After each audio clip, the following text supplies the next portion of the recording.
किसी ने सच्चे बात कही है कि प्रार्थना की शक्ति को कभी कम मत समझो। एक छोटी सी प्रार्थना आपके जीवन को बदल सकती है। जी हाँ दोस्तों, मानव जीवन क्षणभंगुर है।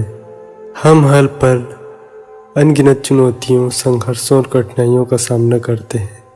इन परिस्थितियों में कृतज्ञता का भाव हमें प्रेरित करता है, हताशा को दूर करता है और जीवन में आशा और सकारात्मकता लाता है।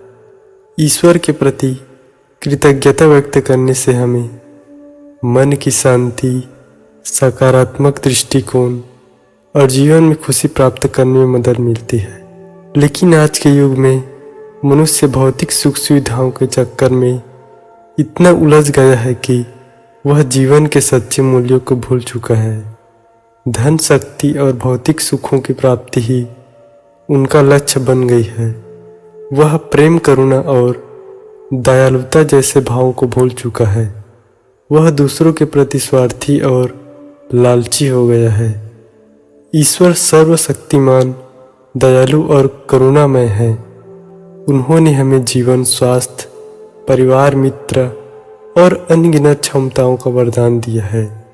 इन सब के लिए कृतज्ञता व्यक्त करना हमारा कर्तव्य है। इसे हम एक कहानी के माध्यम से समझ सकते हैं।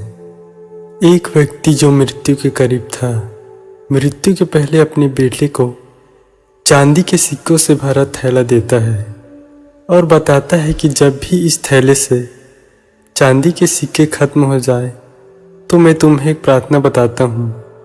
उसे दोहराने से चांदी के सिक्के फिर से भरने लग जाएंगे। उसने बेटे के कान में 4 शब्दों की प्रार्थना कही और वह मर गया। अब बेटा चांदी के सिक्कों से भरा थैला पाकर आनंदित हो उठा और उसे खर्च करने में लग गया। वह थैला इतना बड़ा था कि उसे खर्च करने में कई साल बीत गए। इसी बीच वह प्रार्थना भूल गया। जब थैला खत्म होने को आया तब उसे याद आया कि वह 4 शब्दों की प्रार्थना क्या थी। उसने बहुत याद किया पर उसे याद ही नहीं आया। वह लोगों से पूछने लगा। पहले पड़ोसी से पूछता है कि ऐसी कोई प्रार्थना तुम जानते हो जिसमें 4 शब्द हैं। पड़ोसी कहता है, हाँ, मुझे एक 4 शब्दों की प्रार्थना मालूम है, ईश्वर मेरी मदद करो।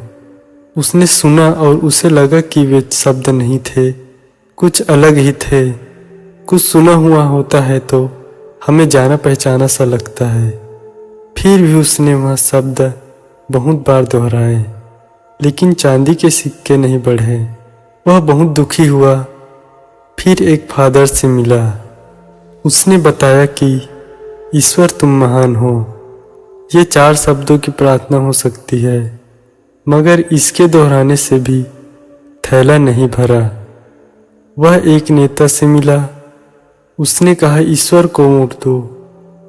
यह प्रार्थना भी कारगर साबित नहीं हुई। वह बहुत उदास हुआ। उसने सभी से मिलकर देखा, मगर उसे वह प्रार्थना नहीं मिली जो पिताजी ने बताई थी। वह उदास होकर घर में बैठा हुआ था। तब एक भिखारी उसके दरवाजे पर आया और उस भिखारी ने कहा, सुबह से कुछ नहीं खाया, खाने के लिए कुछ हो तो दे दो। उस लड़के ने बचा हुआ खाना उस भिखारी को दे दिया। उस भिखारी ने खाना खाकर बर्तन वापस लौटाया और ईश्वर से प्रार्थना किया कि हे ईश्वर, तुम्हारा धन्यवाद। अचानक वह लड़का चौंक पड़ा और चिल्लाया, यही तो वे 4 शब्द थे। उसने वो शब्द दोहराना शुरू किया, हे ईश्वर, तुम्हारा धन्यवाद, और उसके सिक्के बढ़ते गए। इस तरह उसका पूरा थैला भर गया। इससे हमें सीख मिलती है कि जब उसने किसी की मदद की तब उसे वह मंत्र फिर से मिल गया, हे ईश्वर, तुम्हारा धन्यवाद। यही उच्च प्रार्थना है, क्योंकि जिस चीज़ के प्रति हम धन्यवाद देते हैं वह चीज़ बढ़ती है।